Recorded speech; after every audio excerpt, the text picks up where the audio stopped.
Okay, I have big news. Really Famous was just nominated for a Digital Hollywood Podcasting Award. I can hardly believe it. You won't even believe who is in the category with me.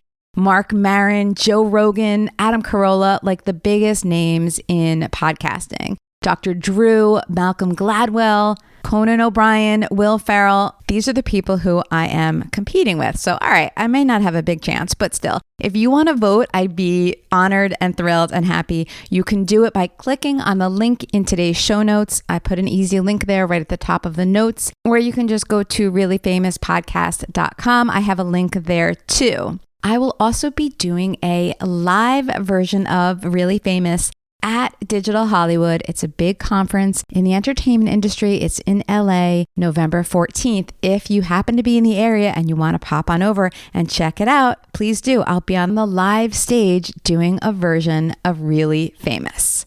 So that's the news for now. If you want to vote, amazing. You can do it right now. And now back to the show. This episode was released last spring.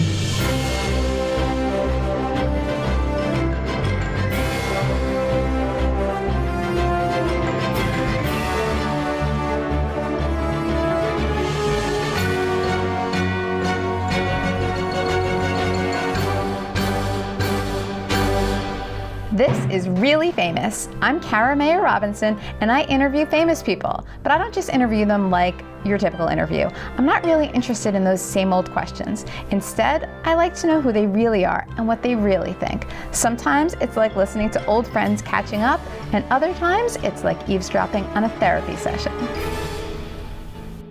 Today, my guest is Griffin Dunne.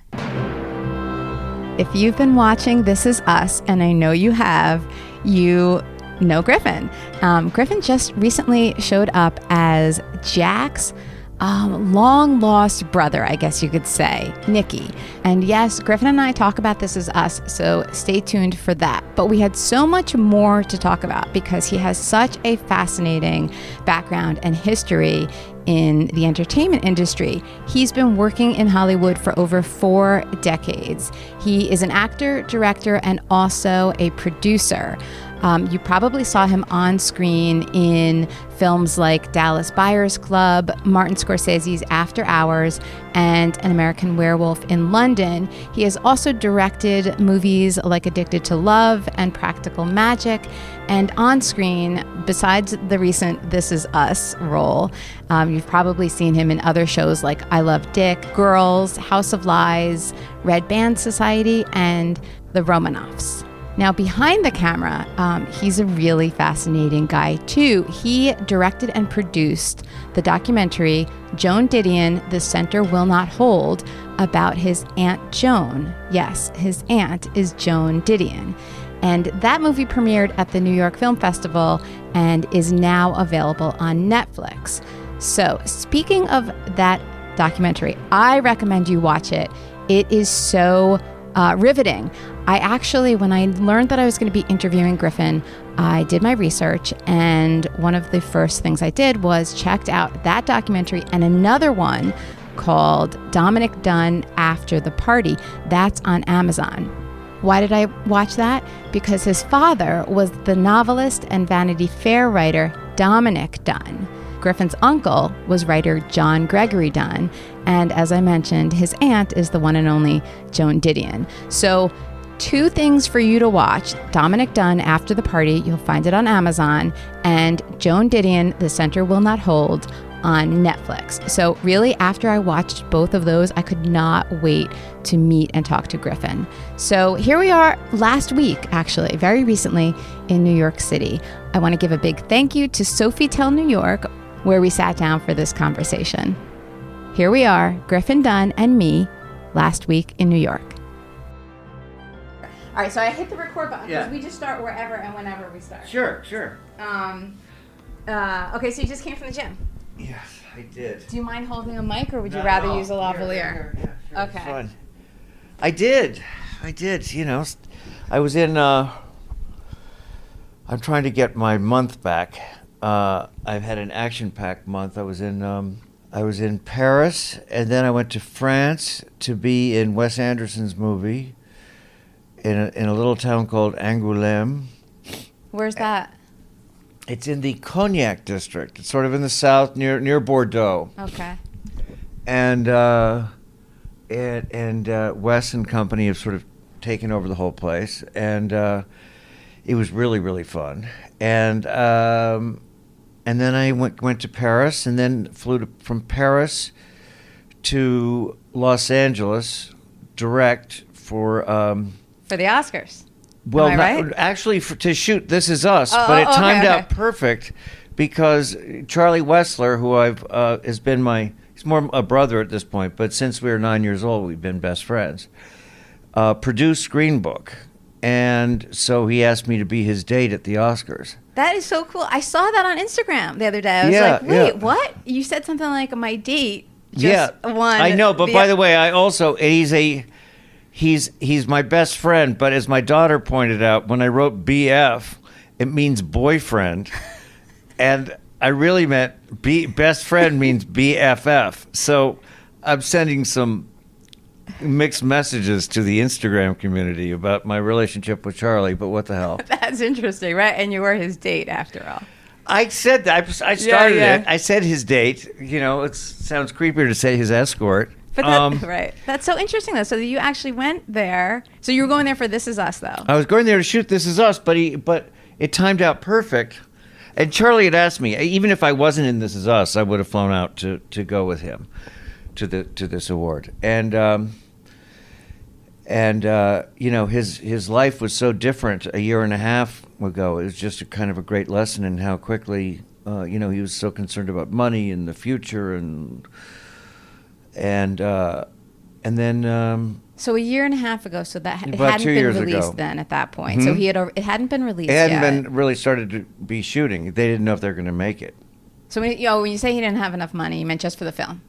No, I meant in real life. Oh, okay, that's what I meant in life. He was like going through, you know, like, you know, pension worries, you know, middle-aged stuff, you know, like, and the fears and of you know, no employment like we all have. But I think it becomes more fearsome as you get older. So anyway, it just, I bring it up as an example of how quickly life can change. Right, you know? right. And I think it looks to everybody else like people in those positions, your position, his position, life is going along fine and everything's all good and there are always jobs around the corner, but that's really like not how it is. That's so not how it is. And it's, you know, it fluctuates wildly, you know. I mean, I've been doing this a long time and there have been ups and downs all the way through, and first acts and second acts, and you don't deserve a third, and then you get a third, you know. Yeah. So how do you roll with that? I go to the gym. No, you know, I try not to. After you've had your, you know, second or third decline, you try not to look at it as a decline, because by that time you kind of have to look and go, you know what, I'm still making a living doing this, and I've been doing it for over 40 years, and I'm more fortunate than most, and I've done some really good work, and instead of, you know, crucifying myself, you know, just breathe. Something, you've done it before, you'll do it again. Well, you just have a bigger perspective, I guess. Yeah. So you look at it as like a valley rather than a cliff, and, you know, the other side of the cliff, right? Yeah. Yeah, absolutely. But you've had that, right, and you've had that 4 decades. That's huge. Mm-hmm. Yeah, I have so much to ask you about, by the way. Okay. Because I've been like doing my research on you. All right. Well, that's why I'm here. Yeah. But so the two things that like I can't get out of my mind are I watched 2 documentaries a couple days ago, and I was like transfixed by both. So of course, one of them is your documentary about your aunt, Joan Didion, and it's The Center Will Not Hold. And I was like, the whole time, I'm like riveted by the whole experience. But I want to ask you about making it. Sure. Okay, but then also the other one, it was about your dad. That one was called what? Dominick Dunne? Because you were in it a bunch of times. Yeah, and it was called not Life of the forgot. Party. Yeah. That was it. I think It's something to do with the party. I don't think it was Life of the Party. I just having a moment, but I can't remember what it is. But I think it's Dominick Dunne, Life at the Party, maybe? Life of the Party. Life After the Party? I don't know. Something we'll like Google that. it. Right. It'll be in the show notes. Google it later.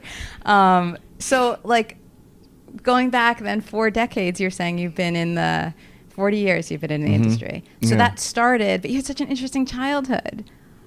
Like, I don't even know what to ask you about it except for the fact that, like, so you're brought up with unusual parents, atypical, not unusual, atypical parents, I think, very dynamic people in their own way, right?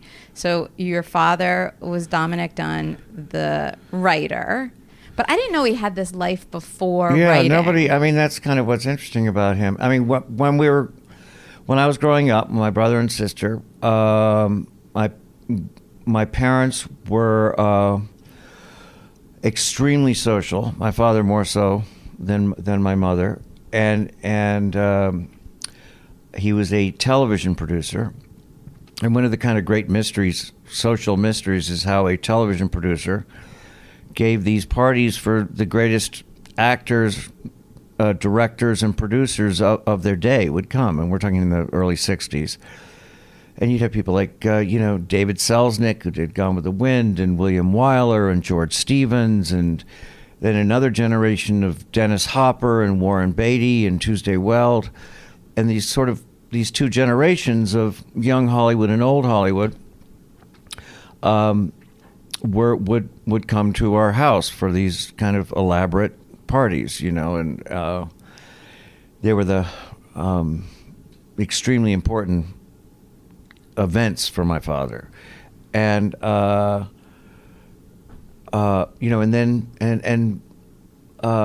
they were divorced. My parents got divorced, and when I was growing up, I wish I knew what I knew now. I'd love to talk to George Stevens about liberating Auschwitz, but I was and Making Giant, but I was 7 years old. My dad kept these scrapbooks, which I have now, and they're about 20 pounds each. They're these big leather-bound books of photographs that he took. He was actually a very good photographer, and he took pictures of all these people in his house as if he couldn't believe it, and the other parties that he went to, and he ironed the photos into his scrapbooks, and the invitations that would come, and the thank you notes, and the from all the big stars of the day, and so he just lost my train of thought. So you were saying if you were only 7, yeah. right? But so today, anyway, now I look at these books, and I can't get over it. I'm so grateful. Just watching that documentary, I could not believe what went on in your house. Well, I'm so grateful he did take pictures and iron. I used to make fun of him when I was a little kid, when I was a teenager. But they're the most, they're artifacts of a period in history, in Hollywood history, that is generally ignored. It's kind of because it's a period when, giants like George Stevens and direct, Billy Wilder and all these, Joseph Cotton and all the actors who were big stars in the 40s and 50s were kind of aging and in a decline, and we were just 4 years from The Graduate and Easy Rider that would redefine movies forever. Right. Cary Grant was another name that was there, remember? Yeah. Like they showed people, they've had some video footage, right, of these parties. Somebody must have been filming a little bit here and there. Yeah, I didn't see too many. No, there were Roddy McDowall's films were in that. Oh, okay. Roddy McDowall had a camera. He was also like my dad, photographed everything. With his, he had a little Bolex. And you can see all those films on YouTube. That is so cool. Really? Where? You just put in Roddy McDowall, or if you wanted to see like the parties that he gave that my dad and mom were at, you put in his name, or you put in Roddy McDowall and Tuesday Weld. You just put in Roddy McDowall home movies. I'm so gonna do that. And it's a a window into. It's some of the most fascinating footage of this very period of Hollywood I'm talking about. I really couldn't even and they're believe all it. in color, and there are pictures of, films of Jane Fonda Yes, in Jane a Fonda, bikini, yep. and. But you weren't everybody. there for those parties, right? Because Well, these are the beach things that Roddy shot. I'm throughout the film. Okay. My brother and sister, with our dog, we had a house next door to him. This was in Malibu Colony. So I'm there as a little kid, running in and out of frame. But wait, you had a house next door to who? Roddy McDowall. Oh, okay. Who was making these films? Okay, I thought you were saying, because I remember something like somebody was saying that the nanny would take you to a hotel. That would be when we were at our regular house. We just they rented a house in the summer. That's where the Roddy McDowall movies are. But when they gave really big parties, the nanny would, we'd get into our PJs and have our homework, and, the nanny would take us and check us into a hotel. And we'd go to school the next morning. And, yeah. So what did you think of that then, and what do you think of it now? Well, I think, I'm a father now. It's just the most absurd thing I could imagine. At the time, it seemed kind of normal because, it came about because sometimes their parties would be so loud, and they would go on. People partied really hard then, on school nights, and they would smoke and drink and laugh and get into fights and have adulterous affairs and do all sorts of bad, naughty behavior that would go on till 4 a.m. And I would be, my brother and sister and I would be upstairs, and we would hear it, and then these adults would then, get up and go to the studio at 8 a.m. with these roaring hangovers. And we would go to school, yawning through classes. Right. So I think the hotel idea got instituted. That's wild. So how did that affect you, do you think, growing up? Just that whole environment that you were in. I heard you also saying on the documentary that you always felt like there was something wrong with your dad. He was saying the same thing. Yeah. So what, it was just such, I don't know, how did your childhood affect you? Well, I knew it was, my dad was a very different person then than he became. When I became an adult, and even as a little kid, I just he was the things that were really important to him, all this socializing and name dropping and drinking, and it was kind of embarrassing to me. I just knew it was it just felt phony to me. And so I was, I didn't, I sided very much with my mother. It was a far more genuine person. And she couldn't take all this partying after a while, and what his value system was and everything. So she divorced, and I remember being somewhat relieved by that, having said that, when their divorce happened, he suffered horribly, my dad, and eventually stopped drinking, and was drummed out of Hollywood and lost all of his money, and sold all of these belongings, these Limoges plates and all his Astor and Turnbull shirts, and had a garage sale. It was rather humiliating, and sold all of these treasured objects that he lived and died by owning, and moved to Oregon, or drove in the direction of Oregon where his car broke down, and kind of started over, just everything had been stripped away, and when he came out, what was revealed was something that was very genuine about him. And he started over, and he moved to New York, and he lived in an apartment that was smaller than the smallest apartment I ever lived in as, a waiter actor. And without the slightest complaint. Mm-hmm. So he really had like two lives almost, and Complete. that one big life in the middle was probably interfering with whatever his... Wherever you're supposed to be going. Yeah. But it also kind of laid ground for the kind of person he did become. I mean, all that socializing turned out to be quite useful when he became a writer and a journalist. You know, those people that who came to his home and drank his booze, and he would go to their homes, and they were such good friends until they all dumped him. Once he became a writer, they became really interesting sources for stories about OJ or the Menendez or Right. Whoever he was writing about. Yeah. Right. So there's like a purpose. It serves. It turned out to be a purpose. Sure. Yeah. But getting back to you and how it impacted you. So how did that change the direction, or not really change, but how did that set the path for you? It made me from the moment I first saw New York. I must have been 9 years old.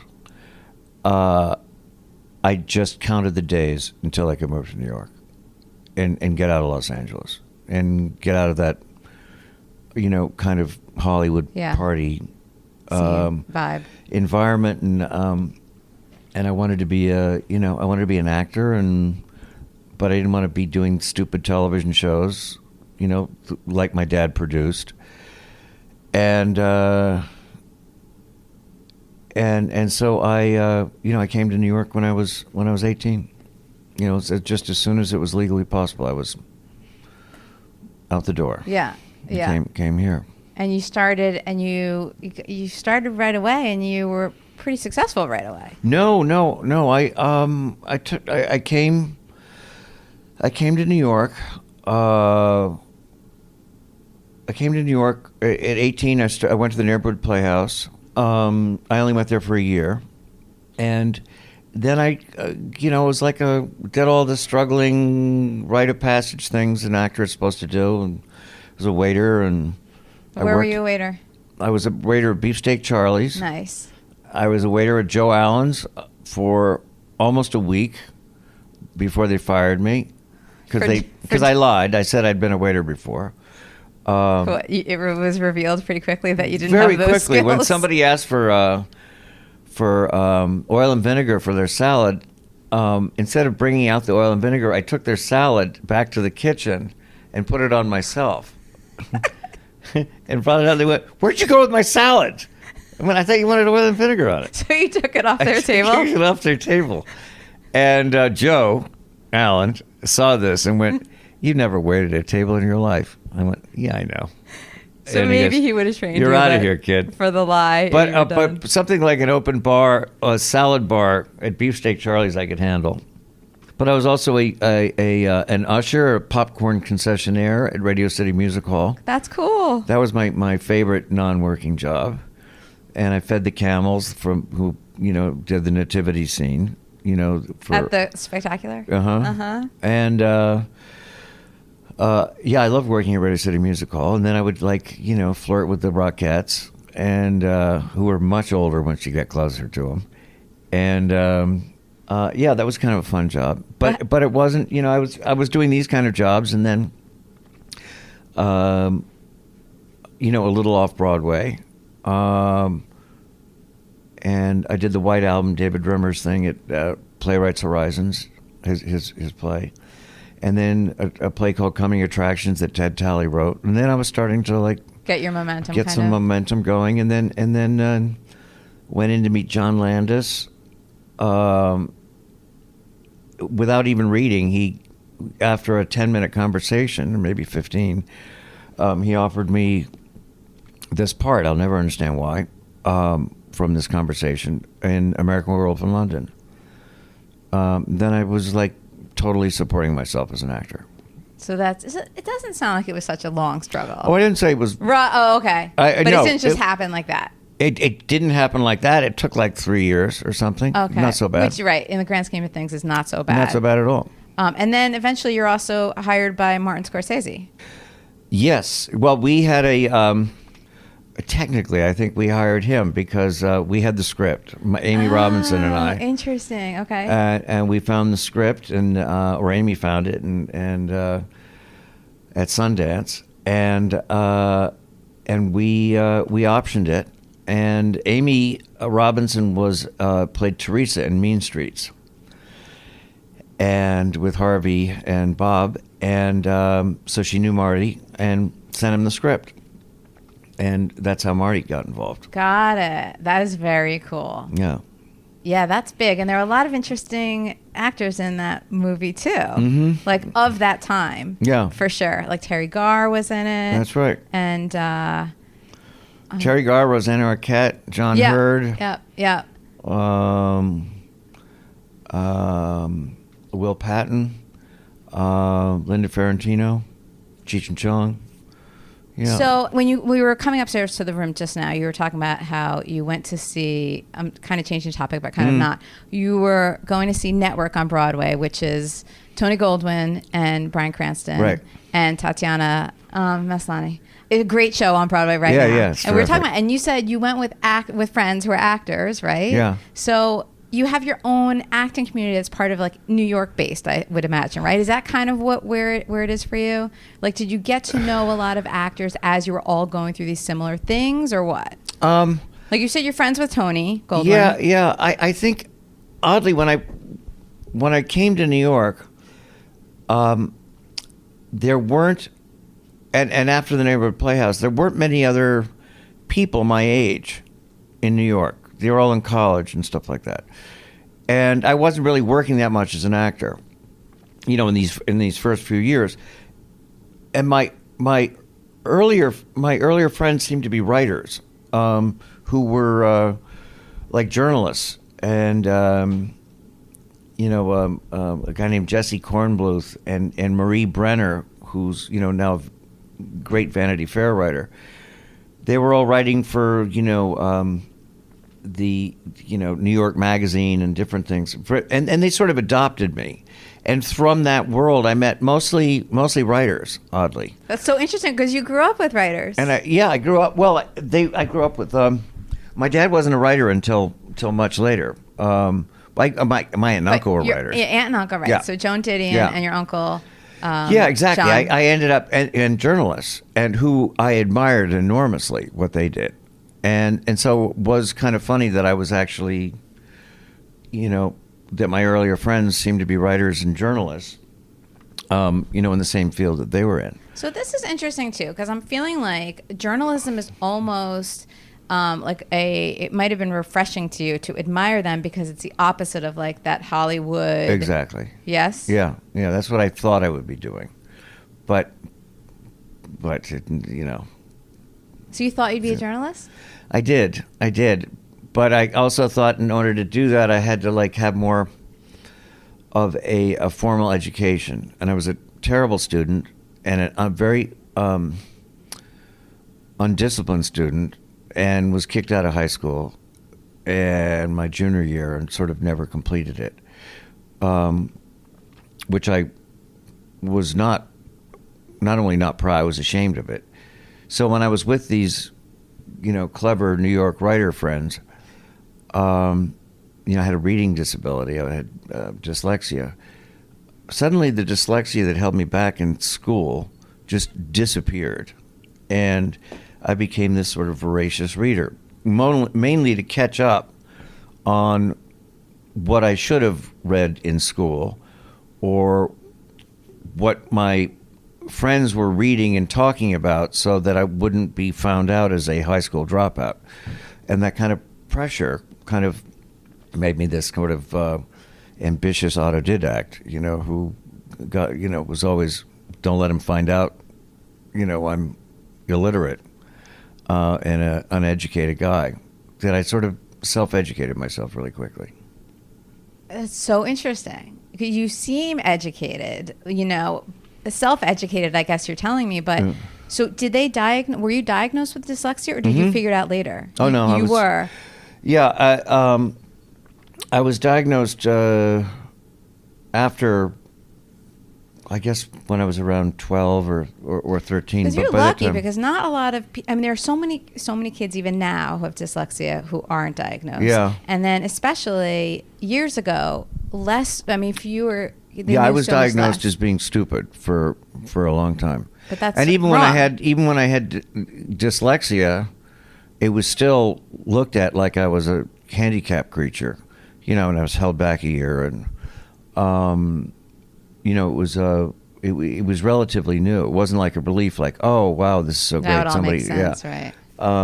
It was still a struggle, and so it was, and also I went to very kind of restrictive all boys schools where education was pure drudgery anyway. So I just couldn't wait to get out of school. So how did your parents handle school with you and dyslexia? They, I think,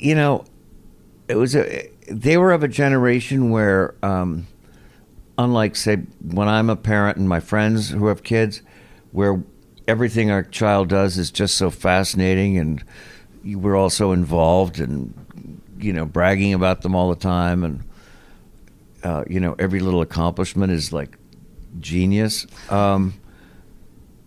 They were completely, my sort of education was just sort of arbitrary.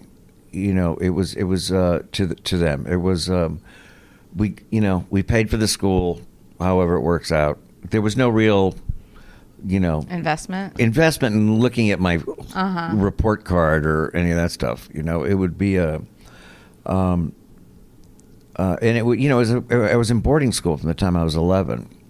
Oh, you were in boarding school. Yeah, it was an all boys boarding school, and so like we had to. It was insanely strict, and it was established in 1866. So we're in this old study hall that had 100 desks in it with carvings from other kids whose fathers were in the Civil War and stuff. It was a really old school, and we had to write 2 letters a week to our parents, and we had to hold them up so that the teacher, at the front of the class of this enormous study hall, you had to show it had to be a page and a half. You showed him the print on the first page, and then the second page, the half thing, and he couldn't read it from that far, and he just point and so I realized, why am I going through a page and a half twice a week? I got nothing to say, so I would just do just chicken scratches that looked like writing from 50 feet away, and I would hold it up, and then he'd go, okay, great, signal, put it in an envelope. And this went on for 3 years, and then when my mom, I'm now in my 20s, and my mom is moving houses, and I'm helping her move, I pull this drawer, and there are just hundreds of letters from me from this school. And I went, oh my God, this is so, I'm going to see what I was like when I was 11 and the things I talked about. And I opened one up, and I hadn't thought of the chicken scratch in forever. And it's like, I went, huh? What? And then I picked up another pile, and they're not even opened after a while. So she knew. She's like, okay. Well, my mom just threw them in a drawer. But it's funny, she never told you or like asked you, no, hey, Griffin, what's up with this? I brought in a pile, and I put it on her bed, and I went, Mom, I'm reading were you concerned? Right. You were getting 2 of these a week. You never brought it up? She said, I just thought you didn't have that much to say.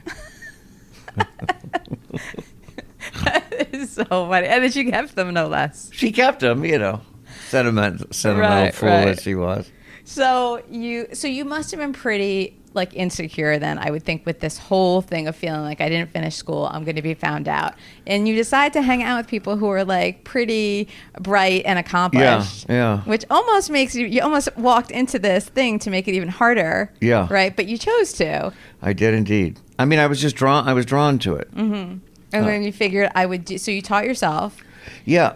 and then when I started to work, then I became more in the, friends who were actors and in the actor community, and still had my writer friends, and the people I mentioned, are still in my life today, and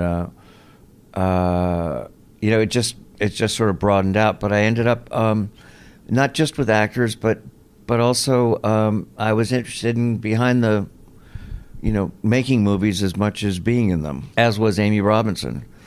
And we had a third partner who was also an actor, who was in Animal House, played Niedermeyer, named Mark Metcalf. And the three of us started a production company. And that's how we made our first movie as producers. It was called Chilly Scenes of Winter, with John Hurd, who eventually ended up in After Hours with us too. Yeah. So you, as in, you're still doing that too, obviously. So this brings us circles back to the documentary you did about your aunt, right? Who was also a writer, a journalist, and what would you call her? A journalist, I guess, right? A novelist? No. Well, she writes both. So both. She writes both, but I think. But she's wrote memoirs though too, right? Not so much novels, or right? Yeah, she's written novels, but essays, cultural essays, about. Yeah. And then of course two very personal memoirs about loss, Year of Magical Thinking and Blue Nights, about the losses in her family. So you asked her, I read somewhere that you asked her if you could do a film about her and her life, and she said yes at some point, but later down the road or something. No, we had done. She asked me to do, when you come out with a book, they like to have a video accompaniment to it. So she asked if I would do that for Blue Nights, and we had a ball doing this, and we went on locations, and she loved being pilot into the van with the crew, and then going to another place and setting up, and then having lunch with the crew were blown away that they're working with Joan. Totally, I can only imagine. They were fighting for who gets to sit next to her and during lunch. And, to push my luck, I realized there'd never been a doc about her by her choice. She'd been asked, of course, many times. And I said, what do you think about making this as, taking this to the next level? Let's about making this as a feature. And she went, okay.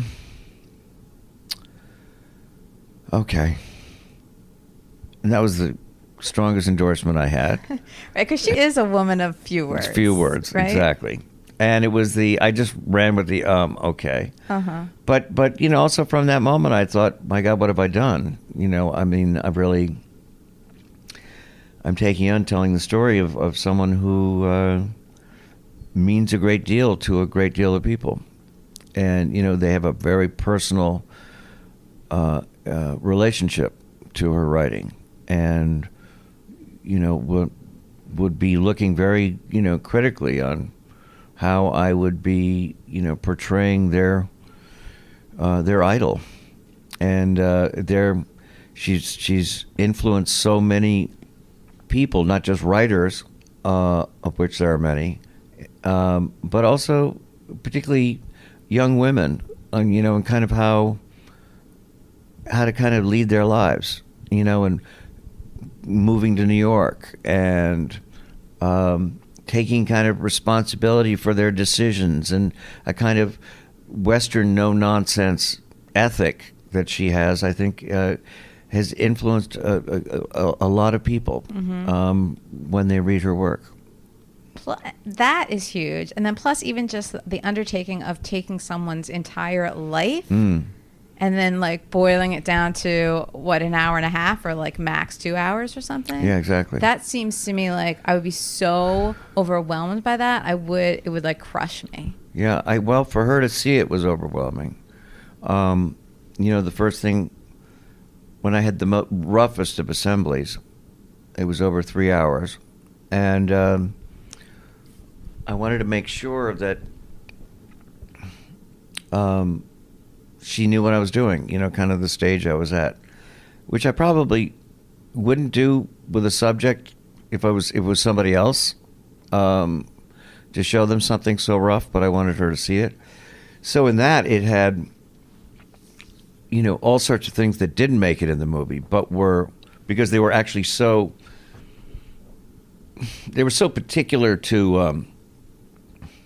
Instead of the big story of Joan, it was much more John and Joan and me and Dad and Mom and my brother and my sister and Quintana and our interrelations of our two families. So there was that layer on top of everything else, and so for her to see it, was really, and to know that there was like all these people, the editors and research people and all the people it takes to make a movie like this, all the effort that went into finding out stuff about her life and we found footage she'd never seen before, archival stuff, and and then putting it to music. So it was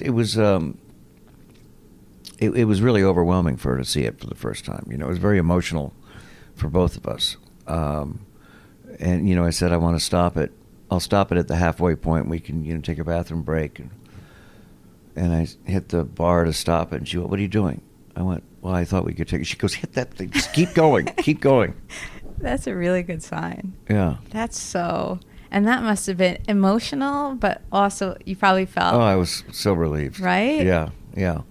And proud and grateful I was able to do it. Yeah. And it seems like you see yourself in there, and like you're treating her so well and so nicely with such love, and it's like it's amazing. It's amazing to watch. I think it's a great film because you're not just seeing her and her life, but you are also seeing that family thing that you wouldn't see if you weren't the person making it. Yeah.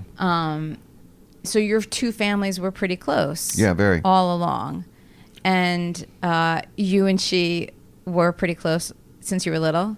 Yeah. With John as well. I mean, they were very much of a team. So, but for whatever reason, they particularly liked me. I don't, from a really young age. So. You mean you versus your brother and your sister? Yeah, I was the oldest, but I also kind of like got what they were doing first before everything, and they gave a party once when I was maybe 11 or 12, and I was obsessed with Janis Joplin at the time, and they gave a party, and they were in Hollywood Hills for Tom Wolfe, who had just come out with Electric Kool-Aid Acid Test, and Joan called my mom and said, "Why don't you bring Griffin?" And I couldn't believe it, and I fretted about what to wear, and I told my mom, when we get there, walk away, because I want to be, in case I meet Janis, I don't want her to find out that I'm here with my mother, which I felt was a distinct possibility. Uh-huh. And but anyway, I ended up. It was a very. It made a huge impression on me this night, and then so years later, I made it as a short film, and it's called The Duke of Groove. It's on Vimeo now. You can see it that way. But it's the very first thing I ever directed, and I got nominated for an Academy Award, and that's how I became a director, from this party. So it was like all roads. You just use everything. Yeah, everything is. What is it? Everything is copy. Copy. That's Nora Ephron, right? Yeah. Everything is copy. But it's true. What? It's true. Oh yeah. I mean, who was, by the way, a great friend of my both my aunt and uncle as well. Joan and John, who was a great journalist as well. They, as Joan says in the doc, you use what you have, and when Joan was writing about wanting to divorce John during a difficult time in their marriage, John edited the article. They understood that. So interesting, yes. Yeah, it was all part of it, and you just went with it, worked with it. Exactly. Interesting. So were you close to your brother and your sister both growing up? Oh, very much, yeah. All three of you. Mm-hmm. So were you kind of like in it together? Oh, all that the time. mentality? Totally. And then So as you grew up, you stayed kind of... Absolutely. And your sister was an actor. Yeah, actress, yeah. Actress, yeah. What is it? You know, always think about it now. I don't know why know. actress just flew out of my mouth, but it, it works both ways.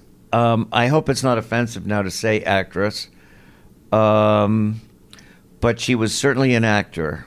If that's works for both, it works for me. Yeah, and a really good one. Yeah. I mean, she stands out to me in Poltergeist. Yeah. That scene where she got dropped off at home at the end. Yeah, that's the what's happening. That to me is the entire... I remember exactly what's happening.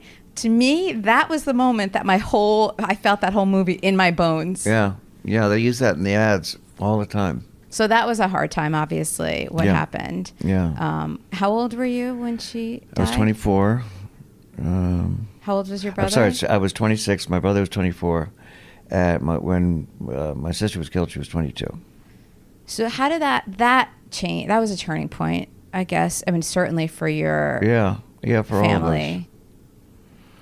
All of us. Well, my mother was extremely strong woman who suffered from multiple sclerosis and was in a wheelchair, was very, very shy. And we went through a legal system that did not do her justice. And the killer got 3 years. But it transformed both my parents into becoming victims' rights advocates. Particularly my mother, who would go on television, which is just like the most unheard of thing in the world. Because she was shy, you mean? Because she was shy, and also so adverse to publicity and attention coming her way, would wheel onto these talk shows and talk about what happened and talk about domestic violence and the injustices that particularly toward women. In the court system, the inequities of the leniency that would be shown toward a man, and the way they would victimize the woman who was at the center of the abuse, and drag and defame her memory at the cost of getting the killer or the assault person off, and a lot of laws were changed that my mother was responsible for. One is called Marcy's Law, which is now a national law, but it was a California law. Before until my mom got this passed, if a killer was out on parole, they wouldn't even have the courtesy to let the family who he's killed let them know. And this came about because one of my mother's closest friends, who also lost a child, she found out that the killer of her daughter was out by running him in a grocery store, and the guy taunted her. And that led to this law being changed, and another of that we just now take for granted. Right. It's they're just, like it just seems common like, what do you mean sense. that was even Yeah. okay? That How was about not even a... Exactly. So yeah, she became, and then and obviously my father, became, not just from writing this article called Justice in Vanity Fair, which is the very first thing he ever published, which really opened people's eyes to what a family goes through on the day-to-day if they choose to attend a trial, and also the flaws in the judicial system. Nobody had ever written like that before. Right. Nobody had ever sort of seen that, and it led to him, of course, taking on some pretty big guys with who like to get away with murder, and they have a really dream team defenses, and he continued to write and fight and right in a biased way. He never said he wasn't biased, you know. But whenever whenever a family lost somebody and there was a murder taking place, and then the killers would suit up with the best attorneys and try to get away with it, he'd be all over them. Yeah. It outraged him, it seemed like. Yeah. So I feel like I'm getting a little picture of the fact that like all of you have taken, like whenever there's sort of tragedy or a big problem in your life, you've all kind of figured out a way to make something positive from it. I think that's right. Right? I think that's like a family trait or well, something. Well, yeah, I mean, it's I guess it's a matter of survival. Yeah, as well, but I mean, But, not everybody would take that. Would be able to do that even if they thought to. Yeah, well, I guess not. I guess not. But it's sort of the only way to sort of kind of get through it. It doesn't seem like you're doing something positive really at the time. Right. But even like the example of you feeling like not finishing school and feeling like that was a problem, and then turning it into something like teaching yourself everything. Right. It's the same thing. It's like a thing. It's a thing. Yeah. I haven't thought of this. Yeah. Thank you, doctor. You're welcome. Okay, fine. I was a therapist before. Oh, I so get it. I see it so completely. So glad I'm lying down.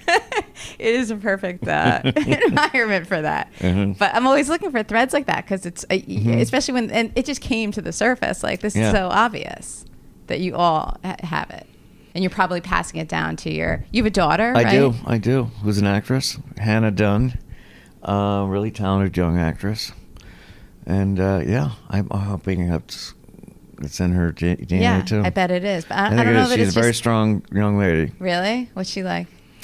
She's very instinctual actress and singer. She got an incredible voice, unlike anybody in our family. I don't know how Bessie Smith got in there. She's like it's just a big voice and bluesy ballad torch singing kind of a voice. We've never had a singer in the family before. Maybe way back, you just didn't know it. Somewhere way back there, we don't know where. But she's got it. But yeah, she's got that going, and is a hard worker. And are you married? I'm not. You're not married. Okay. So what's your life like now? Well, life is good. Yeah. I'm going to Paris and doing Wes Anderson movies and shooting This Is Us. And so let's talk about This Is Us. Stuff. Because like everybody loves This Is Us, right? Well, sure not do. everybody. But a lot of people. Yeah. Love This Is Us. It sure feels like everybody. 'Cause I don't think I've ever done anything that this many people have seen before. Yes, it's a massive scale. And the ones I don't even. The people, I don't know. I'm sure people don't like it. I have yet to meet them, but I've certainly met people, in my, Tony opinionated little elite world of, New Yorkers who haven't really. Oh, we haven't had a chance to see it yet. There are a lot of those in New York, but So and then other people say, I didn't like it, and then they are so ashamed they cried so hard. So, but anyway, I was a fan of the show before I did the show, and it was a very unexpected thing to happen. For them to call you and say, play Jack's assumed dead brother. Yes, exactly. And Jack's long, assumed dead brother. Right. And play him 15 years older than you really are. And, it was a great part to, be this alcoholic diabetic living in a trailer. And it was very interesting. I have to tell you, like, that's not... that character that you're playing is not one of their typical characters, like, at all. It's really... like you're coming in and very much, is it okay for me to say this? Like unlikable, right? Yeah. Like it's hard to feel for you, I feel like, you meaning him. Yeah, I understand. Which is interesting because I don't think they really like to do that about anybody. Yeah. I think that I think that's kind of why the character sort of worked. You know, it was sort of in contrast. Yeah. And it also, you know, gives me as an actor, you know, somewhere to go, a starting point, and then there'll be an arc, and I don't know what that is, and I think I'm going to be sticking around. Are you? So you are? I think I can say that because I've heard the producers tell that to the trades. So I can't say any more than that. But Right. So, but when you were out there for the Oscars, I feel like that was after you were already on. It was another episode. Oh, so you already filmed another episode, is that what you're saying? That hasn't aired yet? Correct. Oh, nice. And now you're saying, but there's probably even more than that. That's what I don't know. I know you don't want to overstate or whatever you don't want to do. I got it. There's a lot of secrecy around the show that I feel. I hope I haven't betrayed anyone by even just saying that. Right. I doubt that you have, but I'm just going to flip it back to nothing that you're going to reveal. But to me, that first episode, the pilot of that show, was so good. Yeah. I think that's what that show is really good at, is like surprising twists that you would never see coming. Absolutely right. And they did that in the pilot, and it was one of the best pilots that I've seen in a while. Yeah, even though it was a couple thinking years that too. ago. Yeah, so that was good. Okay, so this is so you're going to go back and forth, but you're going to stay in the city. Yep. And you're like New Yorker. That's it. You're still. Yeah. You're in for the long haul. Yeah, here? I've got. Oh yeah. I mean, this is definitely my home. I have friends in Los Angeles. Really good friends that I grew up with, and so I don't have a Woody Allen, I hate LA kind of a thing going on, but I definitely am an East Coast person, and. You know, as cold as it is out there, I'd prefer that. I know, and it is cold out there. And it is cold. But it's raining in LA right now. Yeah. So think about that. I'm okay with that too. So a big life lesson that you've had over the years. What would you say? One of your biggest. I would say not to spend too much time trying to. I spent too much time. I don't regret, I guess, but but I recognize I spent an awful lot of time worrying about things I can't control, and anticipating, situations as if they're going to be realized, and instead of just leaving myself open and not spend all that time worrying. It's like if you're scared of going to the dentist, it's the subway ride to the dentist. It's the sitting down in the chair. It's, just in anticipation of, the drilling and the sounds.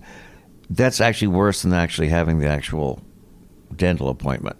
So, if that happens to be your phobia, which happens to be mine. Please, I hate sitting in the chair. So I hear what you're saying, but I'm thinking to myself, I agree with you on anticipation, but I don't like actually being in that chair either. I'm just saying, in comparison, the actual chair, the actual process, is not as bad. Is not as bad as sure, the anticipation. Though? Well, yeah, I think because I used to think, well, I've done my homework, I've suffered enough. In anticipation of how bad this is going to be. Yeah. And it usually outweighs what the actual thing is. And I feel like I agree with you on all things except the dentist. Yeah, well, okay. All right. Well, that's all I got. For some reason, it's that one thing of the dentist being in the chair that I think that is unpleasant. A firing squad. You're on your way. It's not going to be getting killed and shot by 12 guys. Isn't going to be as bad as, being walked through the angry mob. To be tied off at the post. Right. Not even close. I agree with you on that. But so you're a worrier, though, then, by nature, do you think? Yeah, I think I spent too much time worrying. I used to think it was I'm also Catholic, so, and not by choice, just by DNA. So I think it was a penance. I grew up, thinking there had to be a certain cost for good things. You had to earn good things by... which is all bullshit. Right. Earn good things with bad things. Yeah, earn good thing. You paying your dues, getting your getting your worry and your self-flagellation into appreciate the good thing. I drop all that thinking. So have you gotten a little bit of a handle of it on it? Yeah, I think I have. How? I just don't worry that much because I don't try to anticipate what's going to happen and think 12 moves ahead, for either good or bad, and just sort of I've had, particularly in the past few years, so many nice surprises I could never have anticipated. And I don't know why the good things happen. So I don't try to analyze or question that either, sort of the less I pick at a scab, the quicker it heals. And that just happened naturally, that you Yeah. got to that point, like over time? Over time. Any regrets? Yeah, I'm sure. Nothing that leaps to mind, and if they were real bad ones, I never would bring them up. So you wouldn't answer the question then. If I were to ask you what's your biggest secret, you wouldn't answer that question? No, I wouldn't. I was about to make some incredibly macabre joke. You can make it. No, but it was even too dark for me. No. I mean, for the most part, no. I didn't have too many regrets. That's pretty good. Mm-hmm. And anything that you hope happens or you will do, and I'm not just talking about what's the dream job of yours. That's not really what I mean. But like anything just in life big that you hope for, or small. Yeah. I'd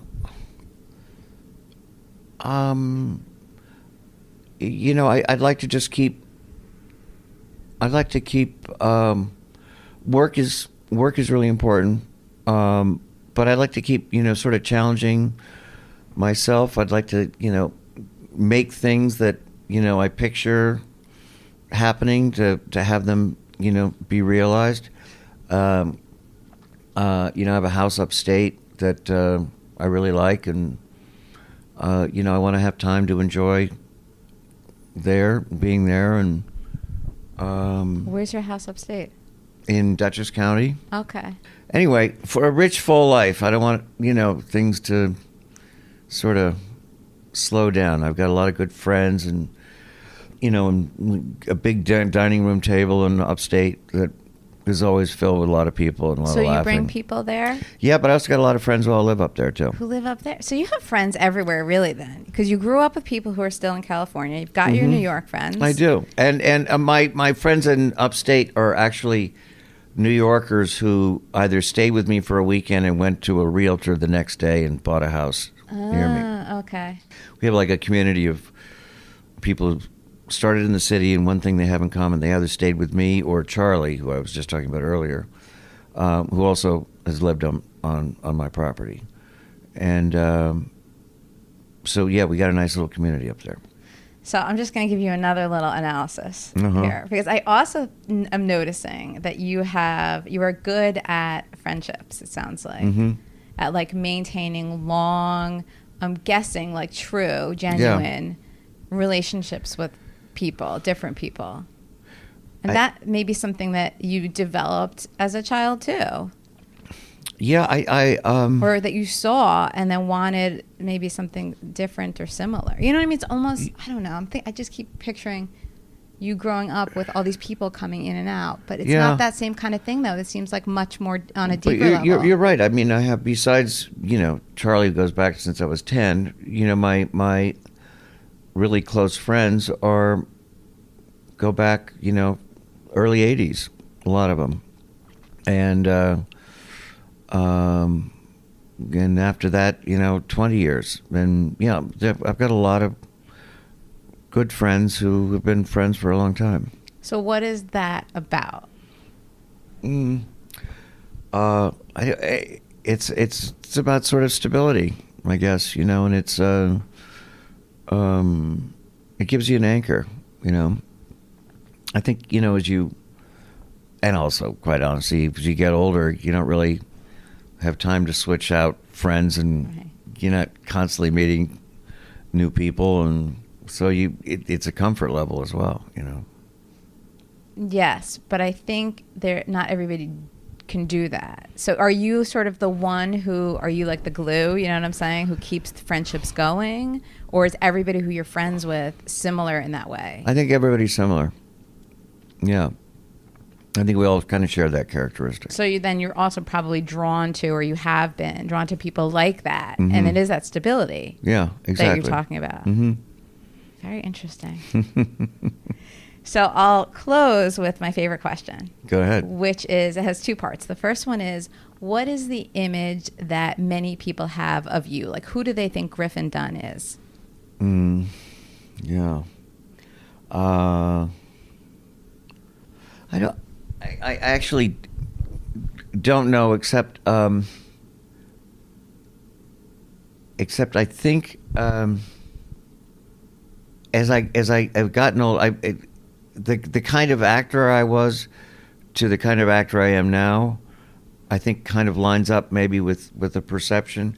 When I was a younger actor, I was kind of comedically put upon, and kind of neurotic and high-strung.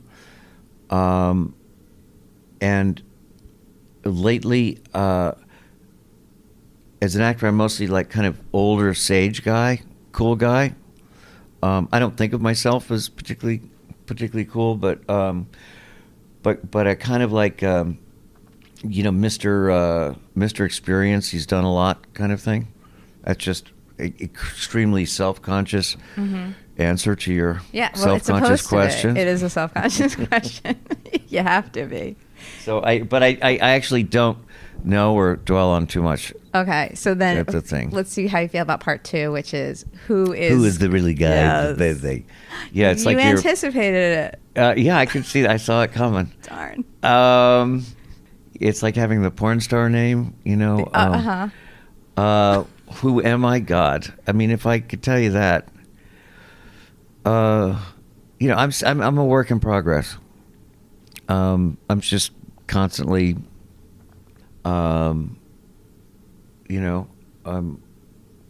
curious person, and I think I think a good friend, and a good dad, I hope, and with a variety of different talents. So somewhere in there, I sound fantastic. I think you are fantastic. Okay. How about that? Okay, thank you, Griffin.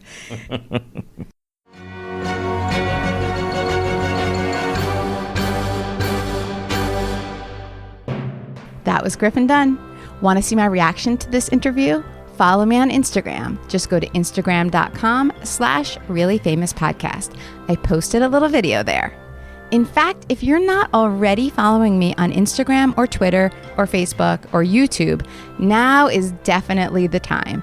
I just flew to Los Angeles, I'm based in New York, to record a whole lot of new interviews, and I'm documenting all my adventures in Hollywood. Check me out all week behind the scenes. On Instagram, I'm at Really Famous Podcast. On Twitter, I'm Kara1to1. On Facebook, I'm Kara Mayer Robinson. On YouTube, I'm Really Famous. Or to make things easier, just click in today's show notes for easy links to each platform. And don't forget to comment, message me.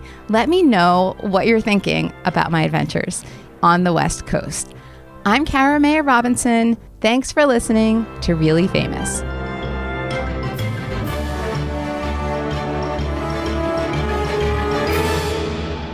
So, Griffin, let's get to some quick answers. Ready? Okay. What's your guilty pleasure?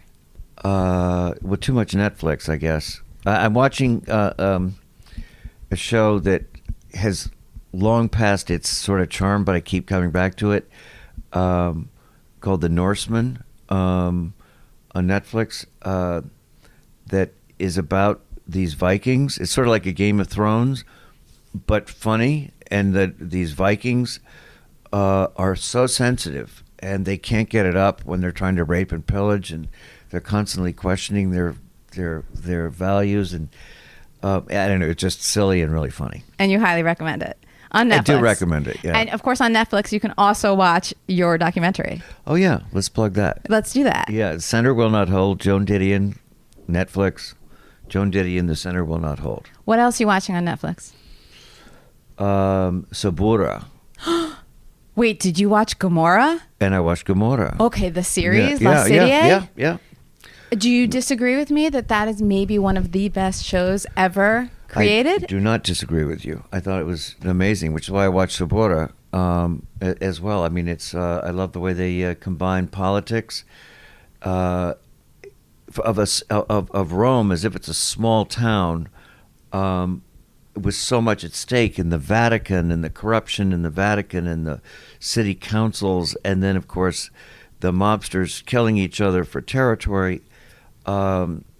It's so specific and so real. So Gomorrah, however, how many seasons have we seen in the U.S.? I want to say 3. Yeah, I don't think or it more may than just that. be 2 because I think 2. They're already doing. I think they already aired 3 and they're working on 4, and we don't even have 3 here yet. I don't think we have 3 either. Yeah. I recommend Gomorrah to like everybody. It's Yeah. been on the podcast a million times because it's like a masterful chess game. Totally. Okay. And the movie is great, and the soundtrack to the movie is great. I never even thought about that. Yeah, I have it. It's fantastic. Okay, what else are you watching? Are you watching anything on network TV? A show called This Is Us. I tune in to watch myself. What else on network? I don't. I mean, it's not like I'm, I just have one of those televisions that with iTunes, and it's just nothing is regular. It's a whole new Yeah, it's medium, a smart TV, and you have your own little. The thing do you go is, to Amazon? It's smarter than me. This TV. Like Prime? I go to Amazon.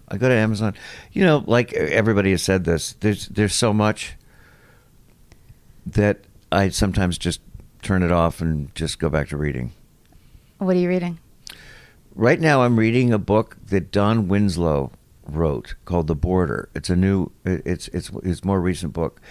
Winslow's a great writer. Talk very much if you like Gomorrah. He's like an American writer who writes about the cartel, Mexican cartel, as if it's Gomorrah. And it's about the families, but it's also about the political structure of how dope comes into this country, and